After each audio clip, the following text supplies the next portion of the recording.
Welcome back to the Comic Book Bullies, Nerds New Bullying host Leroy, aka Wavy Davy, with my co-host. Can you Eli. see me there? Hey, it's Eli. I am Eli, aka Top Flight Security. There you go, Top Flight. And Eli, guess what? We are What's that? not on Facebook. We are still Damn it. banned. They have not forgotten. They know what we did. Damn. So was it like Y2K where they just flipped the numbers and reset? Right? No, nothing like that. I guess they were like, gotcha, bitch. So we get anything. So yeah, welcome back to a new episode. This is a new year in the year of our Lord 2023. So yeah. So this way to stop the show, Eli. I was never gonna be do a joke again. So yeah. So yeah, we're gonna get into it, and we do want to pay our respects. Because like I said, some stuff happened, but I don't really know what much we can do, Eli. I don't know. I'm gonna let you kind of take over for this, but I'm gonna just do a 2-for-1. Rest in peace to Pele and Barbara Walters. So Oh, okay. yeah. I didn't know we were talking about that. But yeah. I guess they did pass. I should have told you. We're talking about, we need to do more conference calls, I guess. I don't know. But I just heard the Gangsta Boo passed away too. Like that's the next one. That's what I was gonna say, because I feel like we're uncultured swine, because I don't really know much about Pele. Don't really know much about Barbara Walters other than one played soccer and one reported. And I was like, okay, that's their thing. But I know Gangsta Boo. Yeah, so yeah, Gangsta Boo just died, just passed. Don't really know the whole situation about it. For those who don't know who Gangsta Boo was, she was a part of 3-6 Mafia. Maybe you know them, maybe you don't. They're the only rap group to win a Grammy and an Oscar.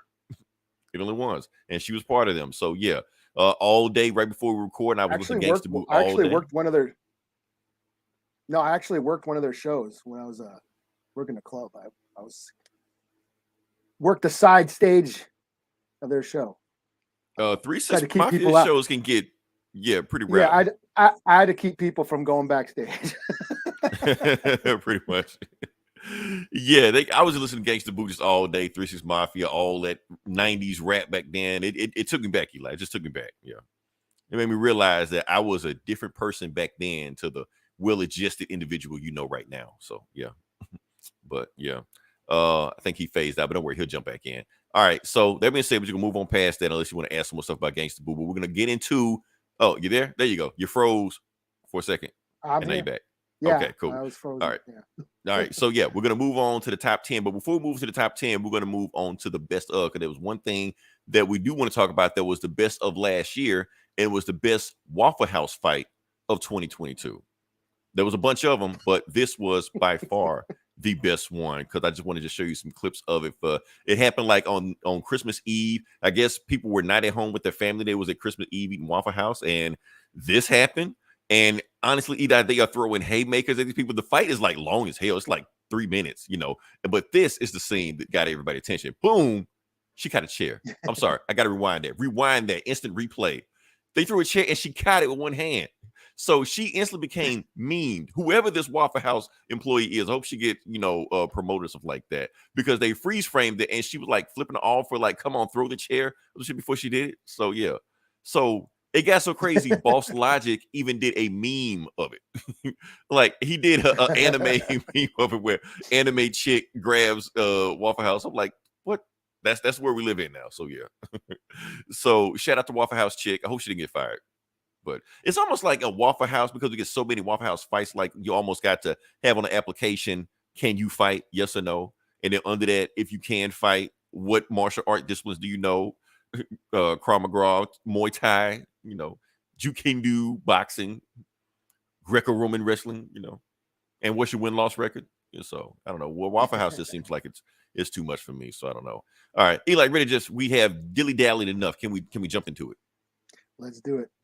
Let's do it. Okay, so like I said, for people that are looking at the banner, looking at the thumbnail, what we have going on right now, we're going to talk about our top 10, really not just movies, even though I got in the banner top 10 movies. We're actually going to talk about like our top 10 things. So we're going to talk about top 10 movies. We're going to talk about TV shows. Best of the year show, yeah. Best of the year show. This is like our best of the year show. And we're going to talk some comics also, just like the best of the year comics. So we're not going to do any new ones, just some of the old stuff that happened before. So we got to jump into it. I do want to let you know, I have briefly looked at Eli's list, and I will let you know that his list is a lot better than mine. So yeah. So we're gonna just let it go, Eli. I'm gonna let you go first, even though I know you put the list and you didn't put them in order. I can't let you cheat. You got to put them in order this time. So give it to Okay, me. so So what is I gotta place him. you got to place them? You're putting you on your spot. So you can give it to me. What is your number 10 movie of the year? I will go with my number 10, Entergalactic. Okay, so you got to tell me about this because you told me about it, but I have no idea what this is and where can you find it. Is this it? Yeah, that's it. Okay, It's cool. Okay, a that's it. little gem a surprising little cool little flick that I found on Netflix. It's So it's on Netflix. Okay. Kid Cudi does the voices. It's like a hip hop animated rom-com, and it's done in the same style of animation as like Into the Spider-Verse. It was cool. So it's visually, animation is all weird and cool, and but it's a straight up love story, a straight up romantic comedy. There's no action or anime or fights or any of that shit. No superpowers. It's just this dude. He's like a comic book artist. Rides a BMX, living in Manhattan in New York. Gets a new job, as an artist, and then he's juggling his ex and the neighbor chick. And just Oh, he got 2 chicks going. Okay. Yeah. So trying to decide what is he going to do with his life. One of them, the fork in the road movies. Do I go back to my old past, or do I venture into a new stage in life type of movies? And it's animated. It's cool. There's some really cool animation sequences. And it was just I was like surprised, like, wow, that was really fucking cool. I did not even hear about this. It just showed up on my watch list or whatever, like suggestions. I'm like, trailer just automatically played. I'm like, what the fuck is this? All right, Right, because that didn't show up on mine at all. Like I said, I never heard it before until you said something about it. So yeah, cool hip hop soundtrack, cool animation. Like I said, it's done. It's like Into the Spider-Verse, So yeah, so check it out on Netflix. Cool. All right, so good number 10. Here's my number 10. Here we go with the shit show. First off, I debated about this, but I went ahead and threw it on it anyway. My number 10 is The Woman King. I did not see this yet. Eli, you can, because I just want you to know, if anybody heard my review of The Woman King when we were here, I was very conflicted about this movie. Because yes, on one hand, it is a very well acted movie, well choreographed movie, a lot of action in it, great story. Viola Davis is probably going to get nominated for an Oscar if she hasn't already, for this role, because she was just that good in it. Everybody was good in this role. But on the flip side of it, this movie is about the Dahomey tribe, which I didn't know about it at first, and I learned about it later on. There's the tribe that was the number one slavers in Africa. Yeah. So we're celebrating the movie of the people that may or may not have, migrated trafficked my ancestors from Africa to America. And I'm supposed to be celebrating that. So I'm conflicted. That's why it's number 10, but I gotta leave it there, Yeah. And we talked about this when you reviewed it. I'm like, what? Celebrate your ancient people's way of combat, because everybody else does. Everybody jerks off the Romans. They love the Vikings who were slavers and human sacrifice. Yeah, right. Everybody's allowed to celebrate their ancient culture. 300 warriors, yes. But the moment they did this shit, same thing with Wakanda Forever with Namor and the South American tribes. They got to like slander, right, what they did in their past. But meanwhile, you can, everyone's all about the Romans and the Christian Crusades and the Vikings and and all, shit. Tom Cruise played a good Nazi in a movie. Right. So fuck it. Yeah. If you celebrate black women murking the British Empire, fuck yeah. So, like I said, and on a movie aspect, I got to put it there. Just saying. Yeah. So, yeah. So, what's your number 9? I'm going to go with The Outfit.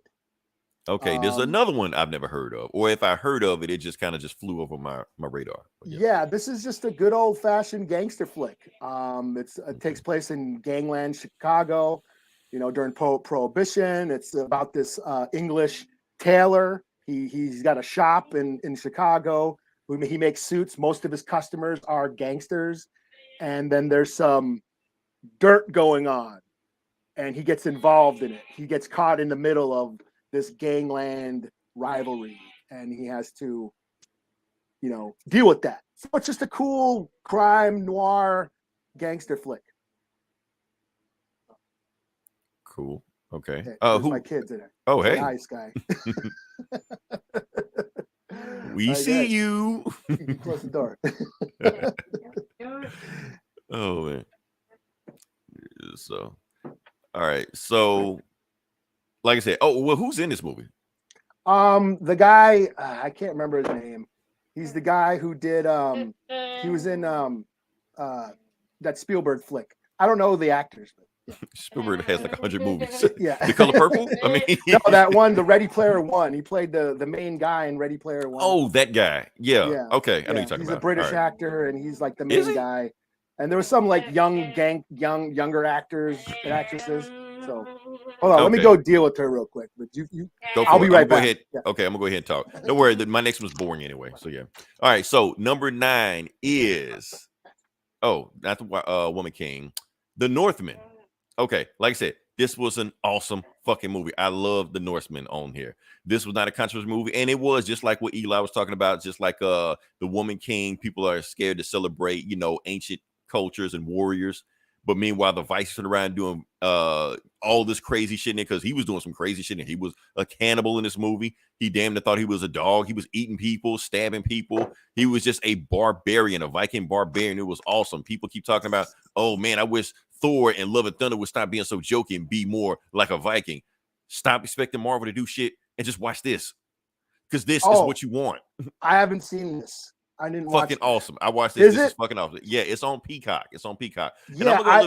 Yeah, What's funny is like I was gonna watch The Northman, and the reason why I didn't yet because it's made by the guy who did The Lighthouse and which I'm not. I do have to give a disclaimer. Like I said, it is low on my top 10 list because there are some slow parts. Don't get me wrong. There are some slow parts. That dude makes weird artsy flicks that I find. This is a weird artsy flick. Yeah, because you think it's just yeah, they get a little pretentious. So I ended up watching The Outfit instead of right.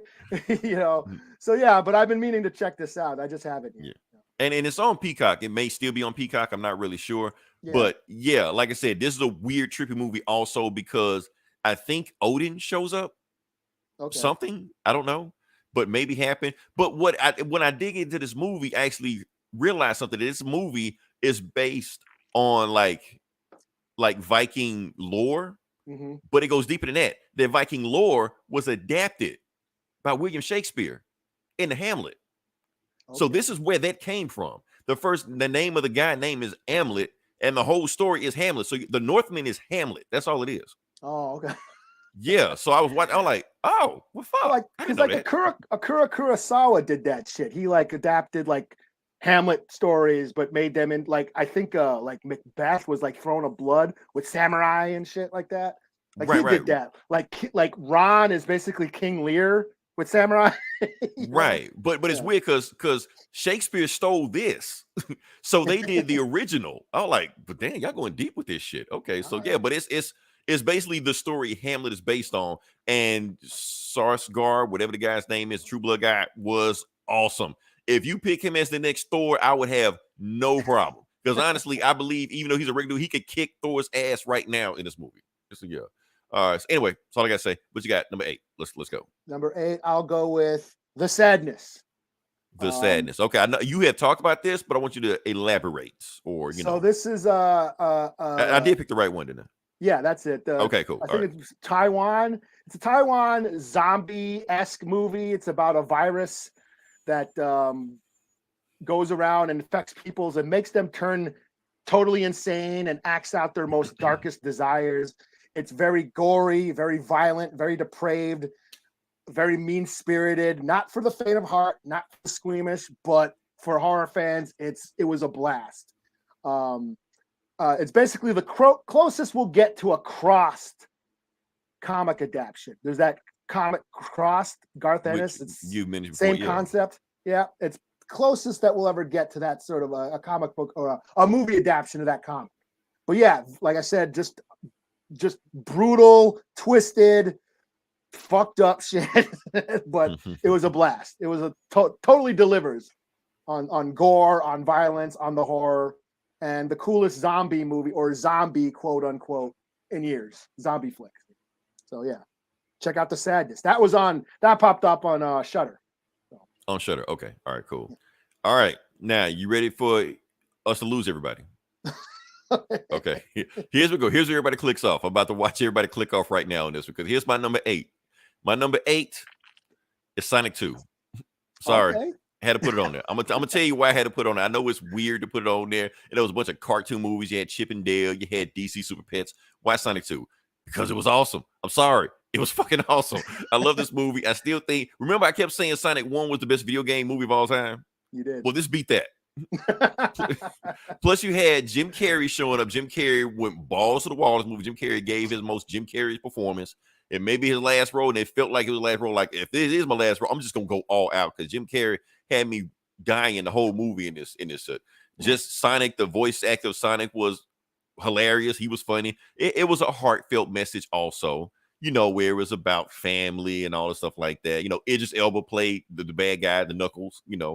And he was like dark and brooding and actually threatening, even though it was a cartoon porcupine or whatever the hell he was. I don't know. He was threatening at the beginning of the movie until Sonic started beating his ass and shit like that. Sonic? No, it just Elba didn't voice Sonic. Oh, Idris Elba voiced it. Knuckles, the red one. Oh, yeah. Okay, yeah.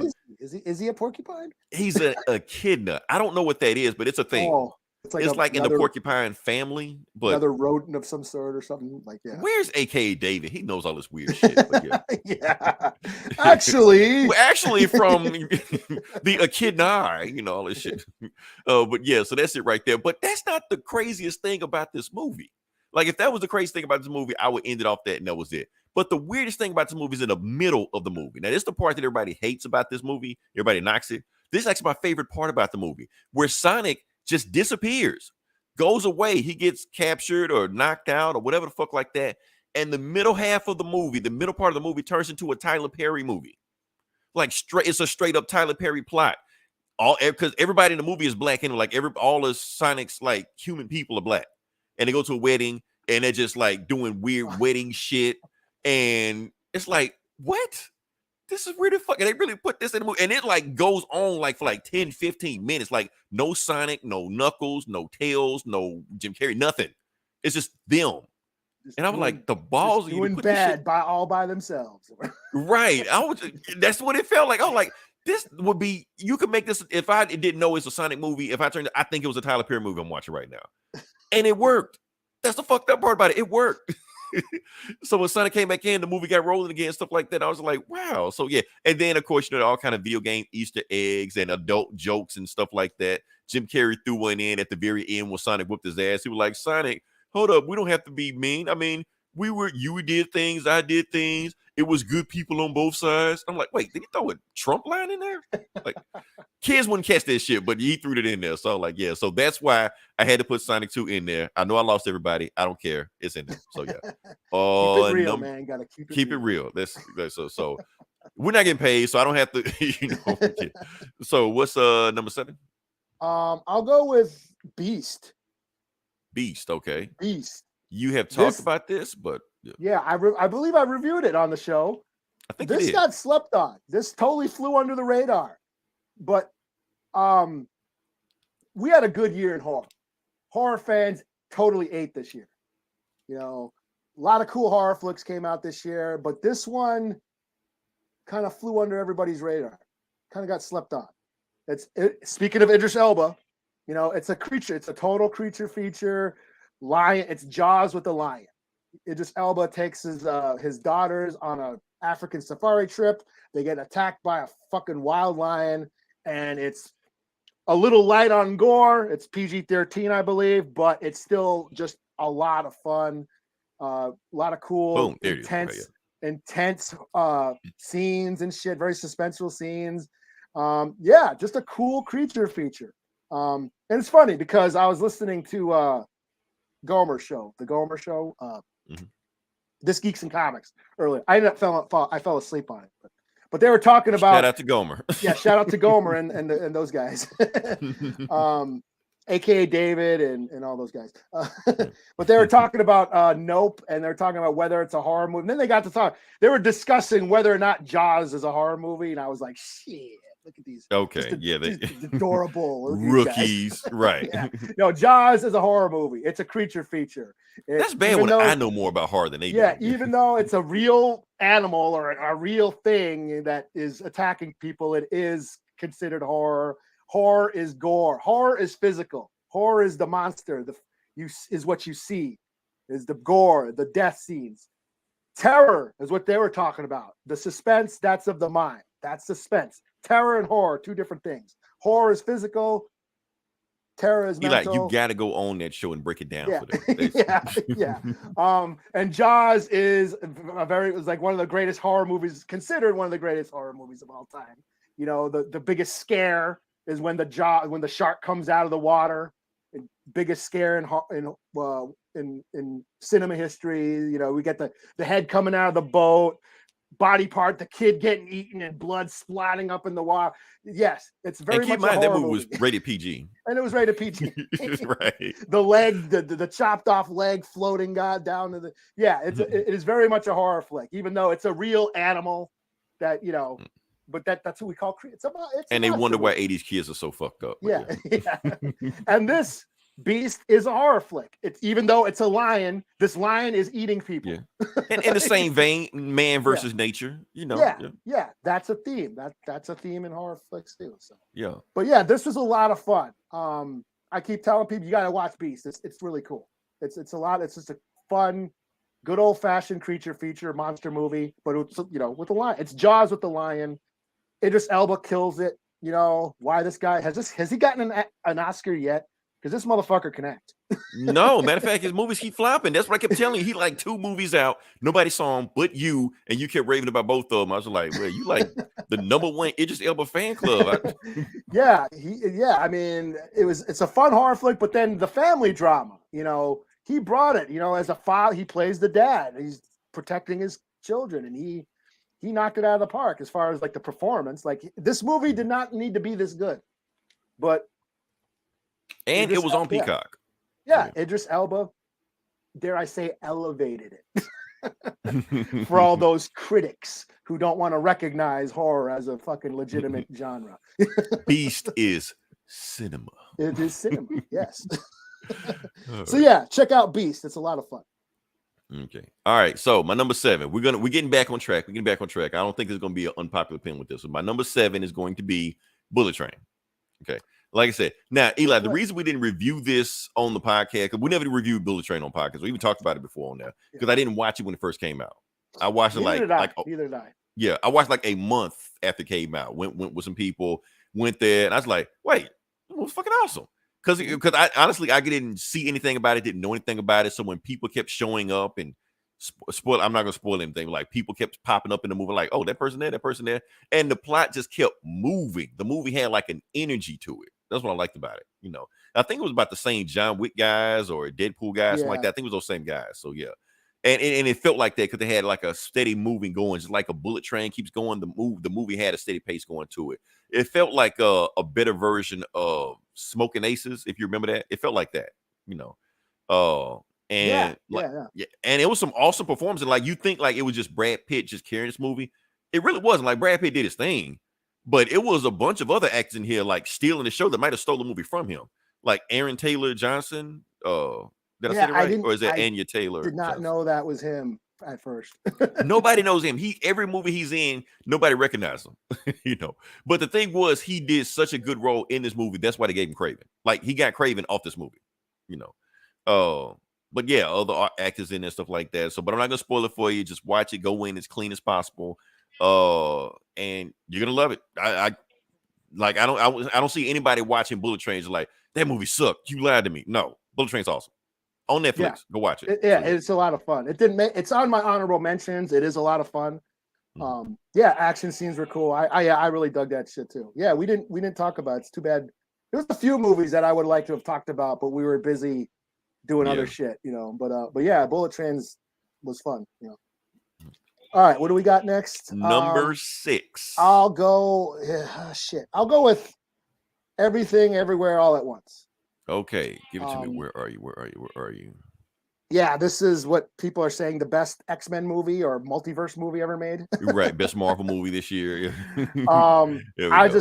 thought it was a lot of fun just to see Short Round. Was it Ki Hai Kwan or Huey He Kwan? killed it in this movie. He should be Yes. nominated. Like I don't know who's getting nominated for what, but he should be on that list for this Yeah. movie.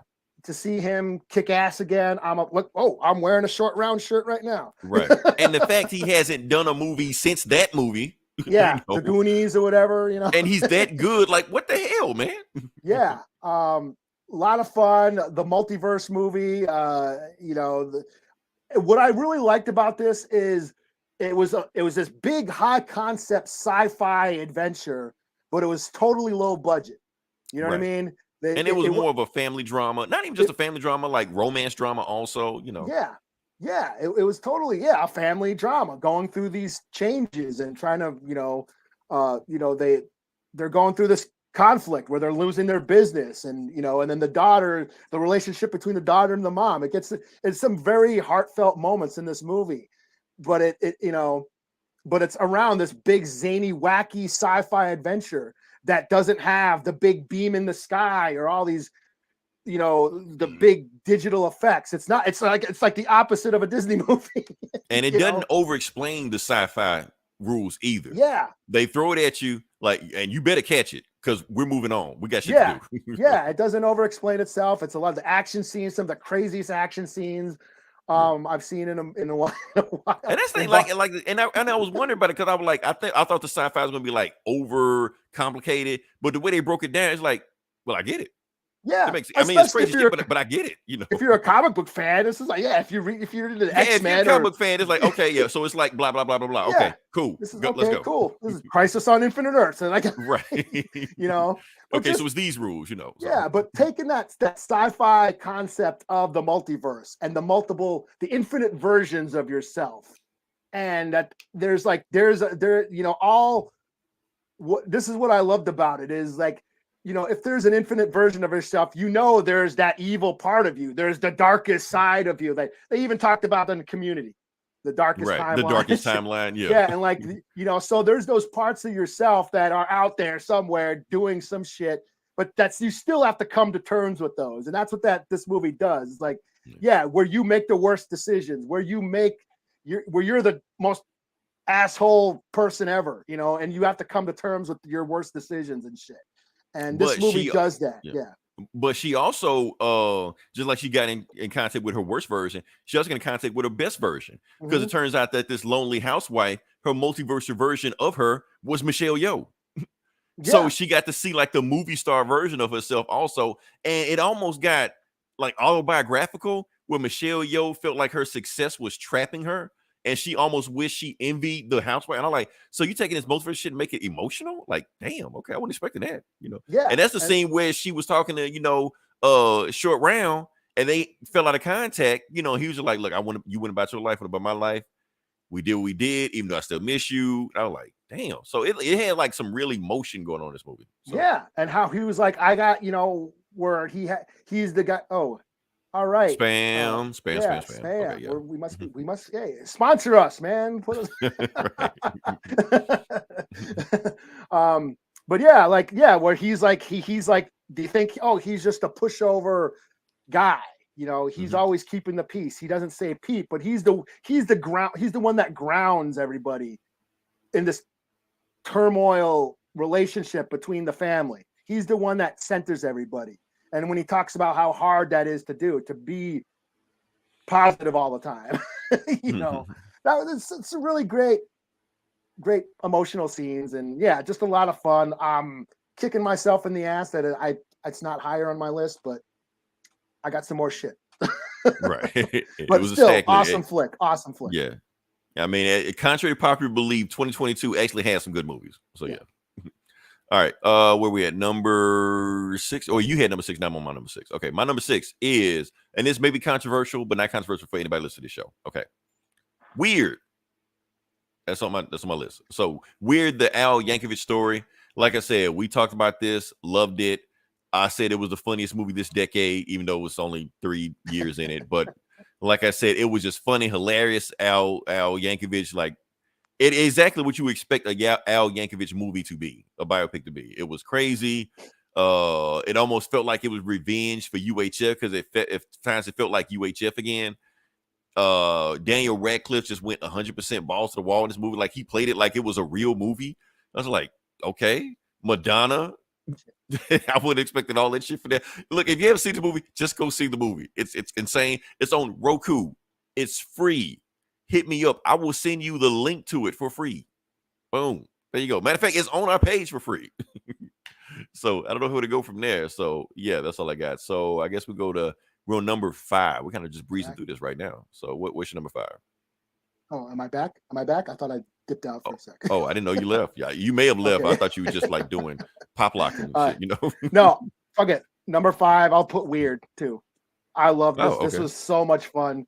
Yes, it was the funniest. Boom. I laughed at a movie in a long time. And we talked about this, like comedies. It's hard to make a comedy nowadays, because everybody's getting canceled. Yeah, a straight up there's some comedies, your rom-coms and your fluffy, family comedies and stuff like that. But no one's making like raunchy adult comedy anymore. And I think it's because people are afraid of offending people, which is and even sad. This wasn't raunchy or adult. It was kind of it was PG. It was there was like gore and blood and shit. Oh yeah, now I think about it. Yeah, towards the end where Pablo Escobar shows up again. Pablo Escobar and shit. Yeah, okay, that shit was hilarious. But but it's fucking hilarious when he beats up his dad beats up the accordion. I was laughing my ass off, even though I know it didn't happen. It was still hilarious the way he did it. This movie. What do you say? The devil's juice box or some shit? The devil's squeeze box. The devil's squeeze box. He's playing I Love Rocky Road at a biker bar and shit. And, then he started breaking shit. Yeah, what the hell's going on? What is that? Alien invasion? What? Yeah, what is that? You getting beamed up? It's a lighting effect. Yeah, what is that? All right, for one, welcome our new insect overlords. Yeah. It was just a lot of fun. I had a blast watching this. I laughed so hard. And it was just cool to see a straight up comedy. Like I don't think I've watched like a straight up comedy that made me laugh this hard in years. Because in this age, it's hard to even make one. Yeah. So weird. The Al Yankovic story. Fucking A. I should put it higher, but fuck it. Since we're talking about I thought about putting it higher also, but I'm like, it's right. But just the fact that it's on there. I had so much fun with this. I had to I've been telling everybody, you got to see the Weird Al movie. It's fucking hilarious. Because Eli, I've been looking at other people's top 10s lists, like just random people like it. Nobody has weird on their list. I think we're the only ones that have weird on their list. So so much fun. Yeah. But I guarantee you, just like we said about Bullet Train, go out. I put my stamp. Eli and I both put our stamp on weird. Watch that. You will not be like, you lied to us. You said this shit was gonna make me laugh. No, this shit will make you laugh. I guarantee you. Yeah.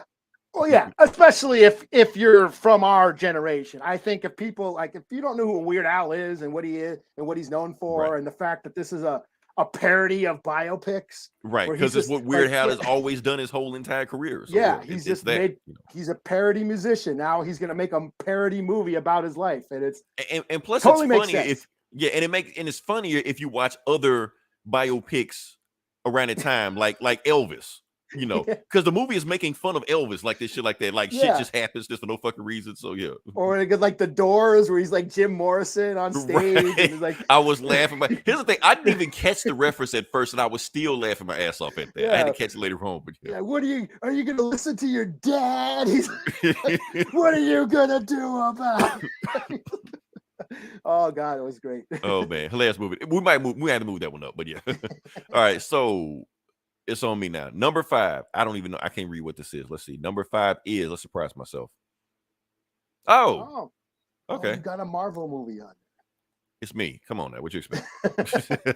Yes, Doctor Strange and the Multiverse of Madness. Okay, so we went to because everybody says that everywhere, everything, always just like the antithesis, of Doctor Strange Multiverse of Madness. Like, okay, this is the opposite. This is the movie we really wanted. Here's the thing. Sometimes you just want shit blowing up in your face. Sometimes you just want that. Sometimes you just want bright, pretty colors. Sometimes you want somebody fighting a squid monster in a magic cape flying around. It's okay to admit that. It's wrong. It feel like it's taboo to say that nowadays. Yeah, like I want to see the Illuminati get slaughtered by Wanda. I love that scene. That might be my favorite scene of any movie this year. The very end where Doctor Strange turned into a fucking zombie and started flying because he possessed by demons of hell. I like, well, that's creative. Even Juan just looked at him. He was like, I don't want to know. Don't tell me. So yeah, so that's my thing like that. Like I said, I know we're scared to admit, Marvel movies can be fun sometimes, but sometimes you just want to have fun.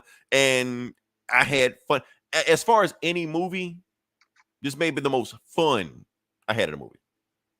So it was fun. It was fun. Yeah. It didn't make me contemplate anything like everything at once. I didn't maybe and honestly I think the movie was trying to do that with that whole Christine thing. I don't care. Even Wanda was awesome in this movie, man. Wanda was awesome. I don't give a fuck when nobody said she was awesome. She was a fucking horror slasher monster movie in this shit. The way she was going after everybody. This will say, Eli, I know we talked about this before. You saying Sam Raimi wasn't enough Sam Raimi in this, and I agree. But there was some Sam Raimi in this. So you got Sam Raimi going through a Marvel filter, but still you got Sam Raimi going through a Marvel filter. Yeah. So I don't see it as a bad thing, but yeah. But anyway, so what do we got? Number 4. What do we got? 4. I'll go with X. No. Okay. No, fuck it. I already said it. I should have put this higher. Yeah. Yeah. I was contemplating, because X and Pearl. Now this is a phenomenon we haven't really seen this year. Ty West directed this movie X. It came out like in the beginning of this year or last year, like March or something like that. Slasher flick, cool shit. Then all of a sudden, a few months later, he has a prequel to this movie. And like, whoa. And that prequel, Pearl, is awesome as well. I debated whether or not which one is better. Which one did I want to include? They're both great, but I like X. This sounds like some time travel, multiversal shit you talking about right now. And there's a planned third movie coming out this year. So he secretly filmed a slasher trilogy without anybody knowing and released 2 of the movies this year. So, but X, it's a slasher flick. A film crew filming a porno get stalked by a psycho slasher old lady. Cool kills, very violent and gory. I love the gore, I love the horror, but it also is very deep. And I'm not going to say elevated because I hate that fucking word, but I'm usually one that hates the A24 artsy fartsy horror shit that's coming out. That's been like, the elevated horror. I hate that term, because it just sort of shits on the horror genre. Oh, there's horror and then there's elevated horror for the critics and for, pretentious douchebags that don't respect horror as a genre. Right. But this movie... Horror for people that don't like horror, right? Yes. Horror for non-horror fans. This movie attacks that idea. Basically deals like this is... it's about how horror as a genre is not respected. And it sort of equates... It juxtaposes horror and porn, that it's just these throwaway genres that don't get any respect. Exploitation. Exploitation. It's just, it's just gutter art, lowbrow crap that has no, intellectual merit at all. And this movie basically throws a middle finger up to that whole idea. And legitimizes horror as a genre. And the filmmaker, the film crew in the movie, the camera guy that's shooting the porn is like, oh, I'm gonna shoot this like those foreign movies. Like he's influenced by foreign films. He's bringing it's possible to make a good dirty movie and shit like that. That's what John Carpenter and Wes Craven and Tobe Hooper were doing. They were influenced by all these foreign horror movies when they were making Halloween and Last House on the Left and Texas Chainsaw. Like they were influenced by international cinema and brought that into the movies that are now considered classics. The opening shot in Halloween, that was one of the first uses of the steady camera that Kubrick ended up using in The Shining. That was John Carpenter. That was all John Carpenter. it being influenced by foreign horror movies. So that's what this movie, really, legitimizes horror as a genre, kind of sticks its middle finger up into, Hollywood's face. It says, no, horror movies can be a legitimate art form. But on top of that, it's also a movie about loneliness. Pearl, the slasher, the villain, the slasher villain, she's lonely. She longs to be desired. That's her motivation force. That's her motivation, why she's going on her killing spree. And that kind of hit hard after coming out of the quarantine, being lonely, wanting to have company, wanting to be desired, wanting to be wanted, so it touches on those themes too. So very deep themes going on in a really cool slasher flick. Pearl was good as well. I really dug on Pearl. That made my honorable mentions. Pearl is basically her origin story. It's basically a taxi driver with the woman who goes nuts and ends up going on a killing spree, but it is also a twisted parody of classical horror Hollywood movies, making references to classic Hollywood movies and stuff like that. Kind of disturbing, kind of creeped me out a few times, but it was still very funny and made me think. These movies made me think. They stayed with me, got me thinking. Like, wow, those are really, really well made flicks. Can't wait for the third one called Maxine. It's going to be taking place in the 80s, where Maxine, the star from X, is a porn star. So I'm looking forward to that. She's a porn star in the 80s. So I'm curious to see what Ty West is going to do, because that's when the slasher genre was at its peak. Like really took off, yeah. Was when it is in the 80s. So I'm really interested in seeing what he's going to do with that. But X was a lot of fun, and probably my favorite horror flick of the year. A lot of cool horror flicks, a lot of cool horror flicks of the year. Mia Goth, the star of X and Pearl, she should be nominated for an Oscar, but she won't because it's a horror flick. It's a horror movie. Yeah. I think all the best movies that came out this year were horror flicks. Horror fans ate Barbarian, Terrifier 2, like so many, even shitty horror like Halloween and the Texas Chainsaw shit. but a lot of cool horror Chainsaw. Honestly, Texas Chainsaw, I think we shit on it a little bit too hard, because there were some funny scenes. That whole "you canceled, bro." The kills were cool. That was a kill cool. It was a dumbass movie, but the kills were kind of cool in it. So, yeah, the kills are cool. It's fine for just a mindless slasher flick. But so when I watched it again and just like, okay, don't worry about the story, just screw it, just watch Leatherface eat people or whatever fuck he does. I had fun. I did watch it again. I still think Leatherface mask sucks. I guess. I don't know. I have nothing to compare with. I was just like, okay, he's there. He's killing people. So yeah. So all right. Now you got me thinking about elevated porn. Like, when's that? Elevated porn. Yeah, like Caligula starring cinema. Yeah. Oh yeah. So all right. So what do we got? What do we got? 4? Yeah. All right. So my number 4 is going to be Bray. Okay. All right. Now I feel like I should let you talk about this, Eli, but I'm not. Oh, good. Well, it's on my list. I know it's on your list also. So yeah. So the reason I put it on there is because it's awesome. It's an awesome movie. Like you said, we just talked about. You talked about Beast. How we talked about man versus nature. Even though she's fighting a space monster, it's still woman versus nature. Man. Woke, But that's the thing about it, because she was an interesting protagonist. That's the thing about it. Like, you got to be bought into the protagonist. You like any movie, horror, comedy, action, fantasy, whatever. You got to be bought into the protagonist. I was bought in with her because she was on a learning process the whole time. You was on a journey with her. She wasn't like the most awesome person ever, just kicking everybody's ass. No, she sucked at the beginning, and she got better as she went along. And a lot of it because she didn't believe in herself, and she didn't have a confidence in herself, and her brother was trying to get her there to where she needed to be at. And by the end of the movie, she got there, and she used her intelligence. Yeah. Right. She didn't just kick the shit out of Predator. No, she thought him. She saw every battle he had before then, studied him. Nobody can do, looked at his weaknesses, like, okay, do that. And then just her learning how she threw a hatchet at first, and she was like, oh, this is dumb. Let me wrap a rope around this and then throw it. And then everybody else made fun of her for that shit. Yeah. But that shit saved her life and it killed everybody else. Yeah. So just little things, just the little things, man, just made me like this movie. It added up. And the fact that this movie didn't make to the theaters is a crime. It's just a really crime. So I know why it is. I'm not going to explain again why it is. It's actually not what you think it is.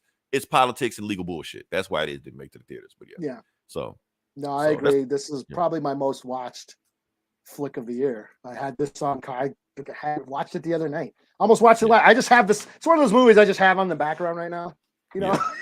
My only flaw is that they didn't speak in Comanche. Like I know it's dubbed in Comanche. I want them to speak in Comanche. It's different when you. Yeah, and that's the thing is like they finally whitewashed the native shit, and then everybody bitched about it. Right, you can't win for losing because if it was released in Comanche, people were like, "What the fuck is this shit?" Right. But yeah, there is the Comanche option. So all right. So what number 3. Okay. Number 3, yeah. I feel like a pretentious douchebag for having this so high up, but I've watched this twice now. I want to watch it again because this is slowly becoming one of the coolest movies of all time. RRR. RRR. Okay. Where are we? I gotta find it. Yes. Yeah. RRR was ridiculous. Yeah. I fucking love this movie. I've watched it twice now. I recently watched it again. I'm like, holy shit, this movie is the shit. I watched it a while ago. When you're the one who posted about, I had heard about it. There was like a buzz about this movie, and then you posted about it and said it was on Netflix. I'm like, oh shit, okay. Well, I'm gonna watch it. And like been on Netflix for a while. I saw it and just paid no attention to it. Yeah, I was like, oh shit, I'm gonna watch it. So I watched it, and I'll admit, because I was watching Gomer's show, he said it was boring, but awesome. I will admit the first time watching it, I didn't find it boring, but there are some slow, but you expected to peak up. Yeah. Yeah. There are some moments like not being familiar with the culture or the history. I was like, what is actually happening? So there was moments where I had a hard time just sort of trying to grasp what was exactly happening. But on second watch, I totally get it now. These two characters. So basically RRR is a movie out of India. It's what, Bollywood, Tollywood, or whatever. Something like that. Yeah. Yeah. And it's about two real life revolution rebel fighters. Now, these guys were real guys. That's what I found out.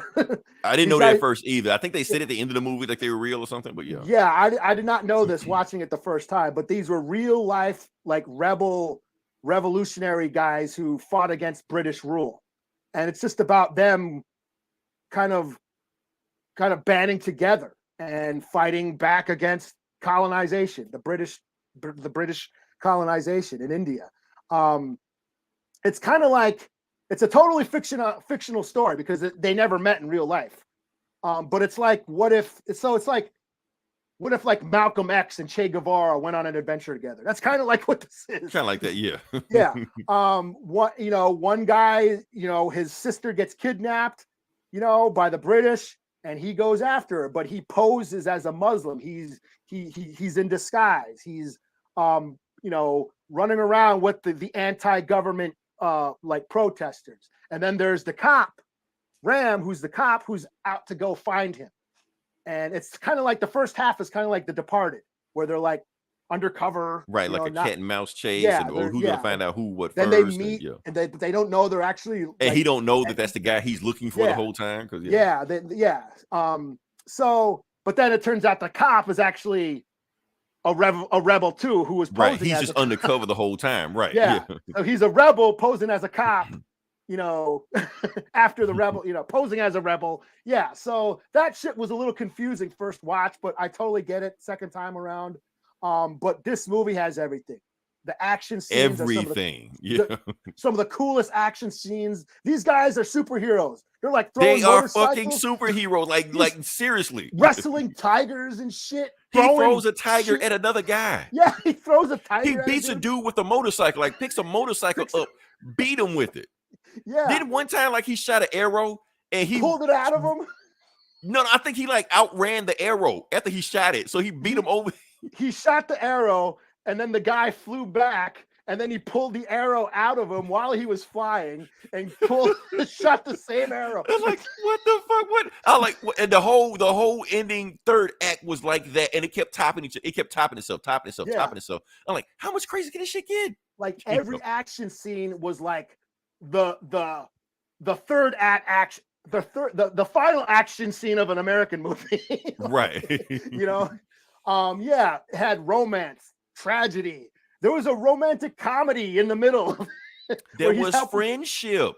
Yeah, they were friends. Yeah, in this movie. That's why it hurts. That's why it hurts. Yeah. Yeah, he was helping the dude try to mack on the princess or whatever. Yeah. So there's like a romantic comedy, side plot, and then there's musical numbers out of nowhere. There's the dancing. These are some of the best dance scenes I've ever seen. Like ever. Yeah, everyone's all about Wednesday, and I'm like, no, man, Ram and Beam, fucking turning out that the rich dance folk scene was insane. Like, and they can sing. They had like singing. Yeah, so these guys can act, stunt, dance, sing. What the fuck, man? Where these guys come from? And when they're whipping him, when he's getting whipped in public and he refuses to kneel. Yeah, he refused to kneel. And then he sings the song and riles up the whole crowd and shit. Like, that's what I also liked. Like, this movie had like political themes, but from like all the spectrums. You had like left-wing anti-colonizer themes, because the British were colonizing India. So, but then you had right-wing gun ideals, like pro-gun ideals, because dude was trying to get guns to the rebels to fight, to fight back, So it's like it had these political commentary, but from all sides, but it didn't shove it in your face. You know what I mean? So yeah, it's just like a big, huge, giant Hollywood epic that wasn't made in Hollywood. That I think Hollywood wishes they could make a movie. Hollywood is scared this movie catches on. They're glad people don't know about this movie. Yeah. Because then they're going to be looking at you like, why aren't you making this? Yeah, I was like watching an interview with the director, and people are saying, you should direct a Marvel movie. And he's like, no, man, I want to make shit. I just want to do my own thing and make stuff about my people's history and shit. So yes, right. But yeah, this is so much fun. I like I said, second time around watching it, I like it even more. I'm sure I'm going to watch it again. The fire and the symbolism, the cinematic. Well, that's the thing. That's a symbol of fire and water the whole time, and like one of them deals with fire, and the other one deals with water, and it describes the personality the whole time. Also. Yeah, one's angry and rageful. The other one's like a protector. He's the water, right? And they balance each other out. Yeah, it's all kind of stuff. And it's through the whole movie. Like when they're saving the kid on the bridge. Right, like one of them has to go through fire, and another one like scoots up from water, and they're like shake hands. It's like the most manliest shit ever. Like Arnold Schwarzenegger and Carl Weathers shaking hands, but it was like times 10. Yeah, the symbolism, like he dips the flag in the water, right? Wraps himself in the wet flag, and then goes through the fire. Flames. It's like, I see what you're doing, movie. Yeah. But it's the most insane shit ever the way they do it, and the movie opens up like that. Yeah, like that's the beginning opening, scene. Yeah, and the flashback of Ram's dad having to kill his dad, how he blew his dad up. Yeah, like the suicide, like man, like whoa and shit. Yeah, I mean, great shit. Like I said, it was this movie had everything, and the more I watch it, the more I love it. I can't. Yes, it is long. It's a 3-hour movie, but nowadays every movie's a 3-hour movie. I mean, I mean, if you could sit through Endgame, come on, and Avatar 2 and all this shit like that. Yeah, watch this. Yeah.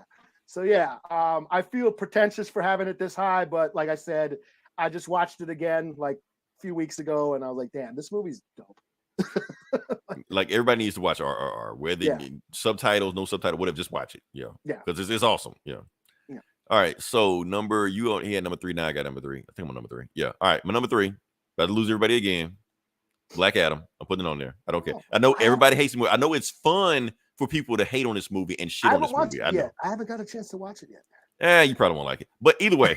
I probably will if it's just cool action scenes and shit. It's just cool action scenes. It's Rock being the Rock. I don't know why people Superman movie where he does cool Superman shit. Yeah, like he beats a dude with another dude. A dude shoots a rocket at him. He blocks it with another dude. you know, like shit like that. So I'm yeah. I'm gonna watch it. Yeah, good guys are coming down to stop him because he's just wilding the fuck out, shit like that. And you know, and The Rock is being The Rock. Like, people want to say all this shit about The Rock can't act right. Like, The Rock was acting in this movie, kind of. You know, he basically doing Terminator. That's all we're doing, just being silent, stoics like that. But you see every other Rock movie, he's like charismatic, you know, jokes like that. He wasn't doing that. He was just toned down. Do his eyebrow. He did. Of course he did. Yeah. But it's like a subtle nod. It wasn't like over. It was like, if you catch it, you catch it, you know. The people strudel. Right. That thing like that. I do like, and the movie did have like some small, tiny commentary about American military, you know, going and invading other countries when it serves their purpose, but they call themselves the heroes, you know, just like Black Adam is the hero of his people, where everybody else calls him a villain. So I thought that was pretty cool what we got here. And I said that. Oh, yeah. What's up, Legends? Legends Slurps? All right. I don't want to know how you got that name, but but I even said that when we watched the trailer. I said it looks like it has some sort of an anti-colonization theme going on. but it's like it's buried so deep. Like, a lot of people just saying the movie has no story. I'm like, I won't say it has no story. It just, yeah, it's mostly about Rock beating the fuck out of people. But yes, there is some commentary there. But if you catch it, you catch it. If you don't, you don't. I know a lot of people hate the movie mainly because of Rock, but you know, just call me. All right, man. No, I'm not Legendary Slurper. No. Thanks for hanging out, yo. Yeah, appreciate you hanging out. Don't ask. Thank you. I will not ask. But yeah, that's what I got there. So yeah, like I said, I will not apologize for this one. It's that high up because I kept watching it. Here's the thing. I kept watching it. You know, I kept saying about Doctor Strange. I want to have fun. I want to have fun like that. I kept noticing that I kept going back to Black Adam on HBO Max, rewatching over and over again, other than Doctor Strange over again. I'm like, why is that? Why am I choosing this movie over this movie? And I'm like, because pacing wise, straight ahead. First off, the soundtrack of Rock, the Black Adam movie might be my favorite soundtrack of the recent like superhero movies. And just the theme songs and plans like that, like when he starts like killing a whole bunch of bad guys, and they got Kanye West playing "No One Man Should Have All That Power." I'm like, you almost making me like Kanye again. But, you know. But like, it's just a lot of shit in there. I even like the other side. Dr. Fate, Pierce Brosnan, awesome. Hawkman was awesome. I even like the two rookie superheroes in there. I even like them. Everybody else hate them, but I kind of like them. So yeah, the Wonder Twins or whatever. Yeah, they one of them had weather powers or wonder powers or shit, whatever. But yeah. All right, so what are we at? Number 2? So, yeah. I'll do. Oh yeah, my number 2. I'll do Prey. I was waffling. What takes the number 1 spot? I thought it should be a number 1. Yeah, this is my most watched movie of the year. I've had this pretty much on constant rotation ever since it dropped on Hulu. Mm-hmm. Probably the reason why is because I didn't get to see it in the theaters. That's why it's my number 2. But yeah, I thought this movie was gonna suck. Because it was going to Hulu. Yeah. I was going to Hulu, and being a native, I'm like, oh great, another native and buckskin and feathers movie. Corny ass shit that I can't stand. I was like, nope, not interested. And then Predator movies. I haven't liked a Predator movie since Part 2. I don't give a fuck what anybody says about AVP. I hated those movies. Hated Predators. I hated The Predator. I haven't liked a Predator movie since the 90s. So I was like, yeah. I didn't watch the movie because you told me not to watch it. I still have not seen that movie yet. Yeah, yeah. Predator sequels have not had a good track record other than Predator 2 with Danny Glover. So this surprised the hell out of me. It was not only did it treat natives, give good native representation, and they weren't corny and shit. It was an awesome Predator movie. Right. The fucking action scenes were cool. The Predator, the new Predator was cool. Like some of his ancient equipment was cool. The Predator, he's throwing the bear trap at the dude's head. And like, there was so much cool action scenes.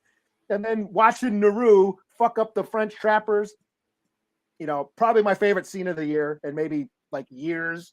That's my Black Panther. That's like that's like Black Panther for natives right there. Naru shaking all those trappers. Yeah. Or even the Predator killing all those trappers. Like, yeah. And we forgot about the symbolism of the French trappers when they came in there, because when they came in there, all of a sudden, like, the luscious green grass of the state went to shit when they came in. Yeah. Because they burned everything down. So again, we have that colonization theme. We have the invaders. The Predator is an alien invader. The French were also invaders encroaching on the Comanches' land. So there's some deep shit going on. But it didn't beat you over the head with it. It was still just fucking cool. And yeah, Naru, I love that she triggered all these sensitive fanboys and had them, how could a woman beat a predator?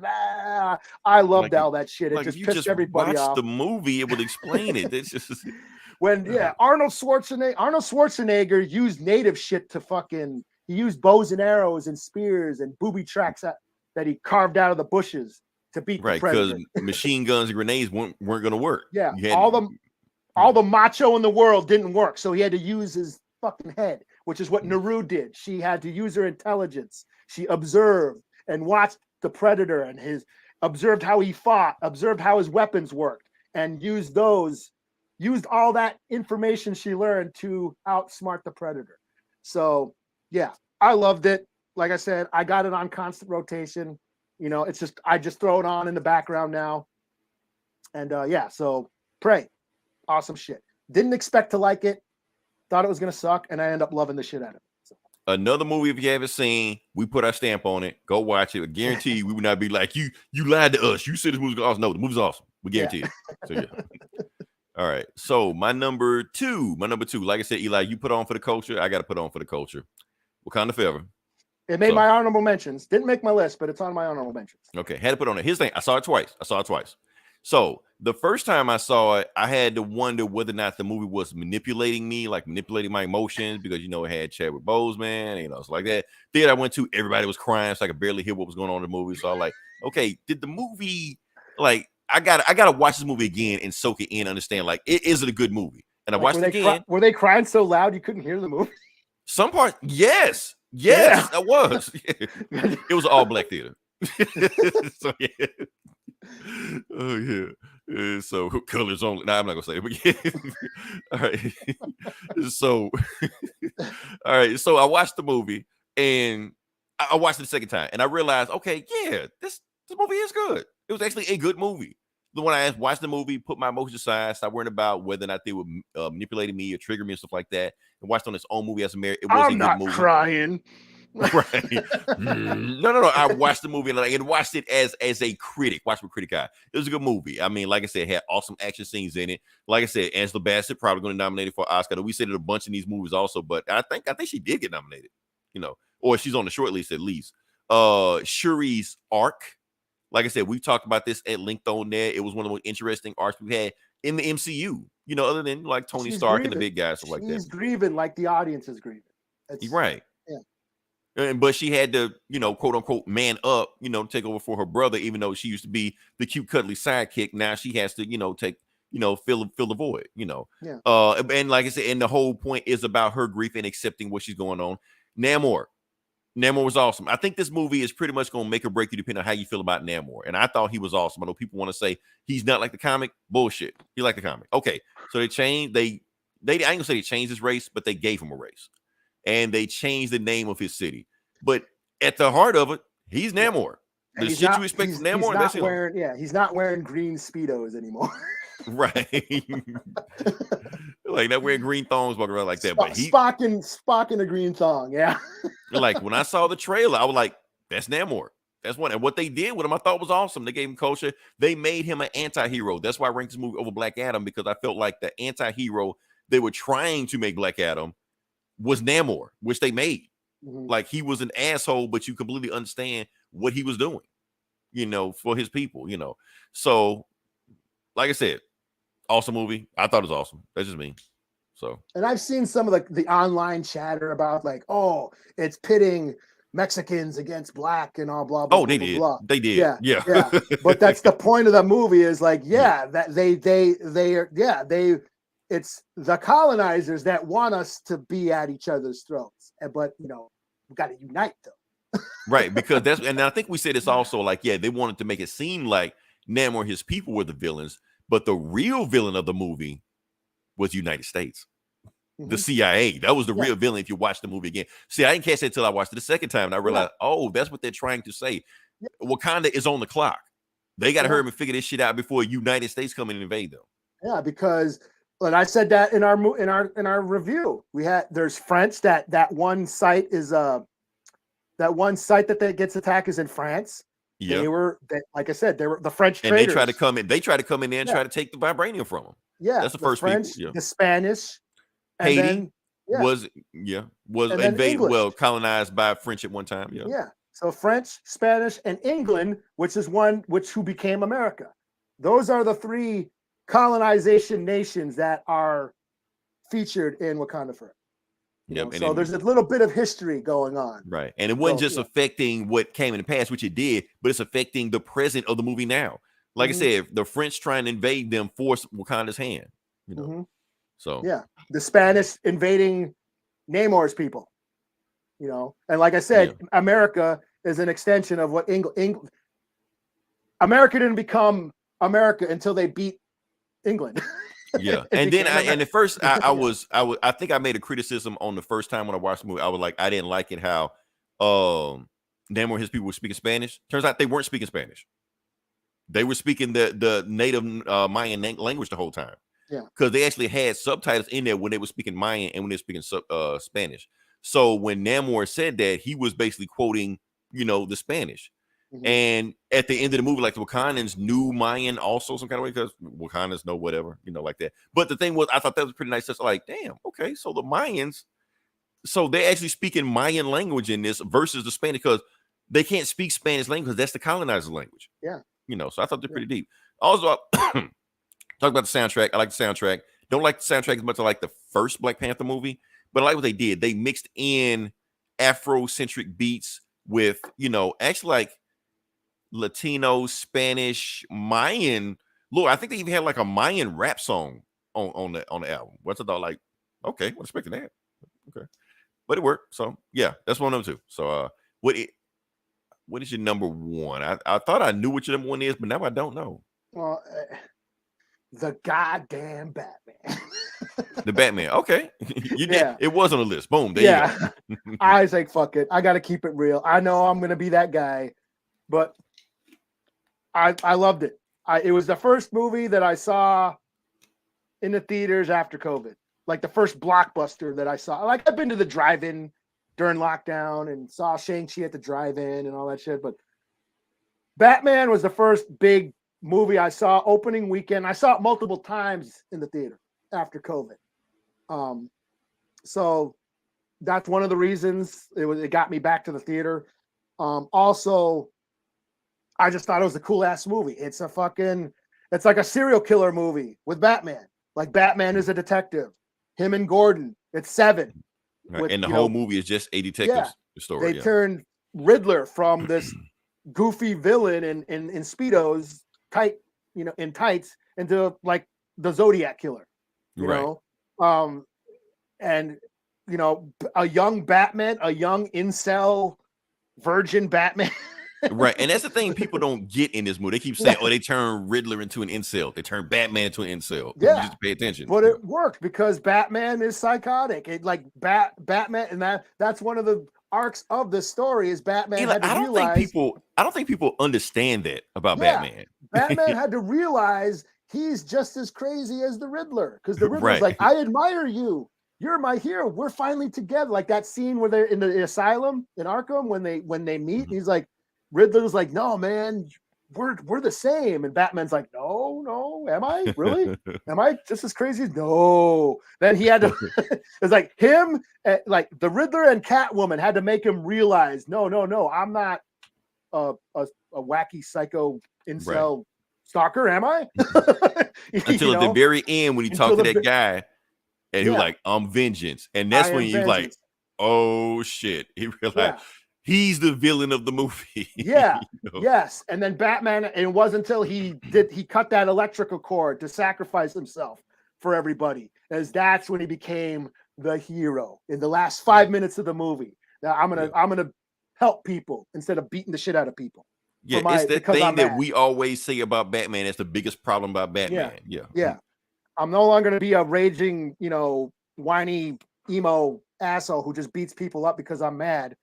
I'm gonna actually help people, and that's what happens at the very, very, very end. He becomes a superhero.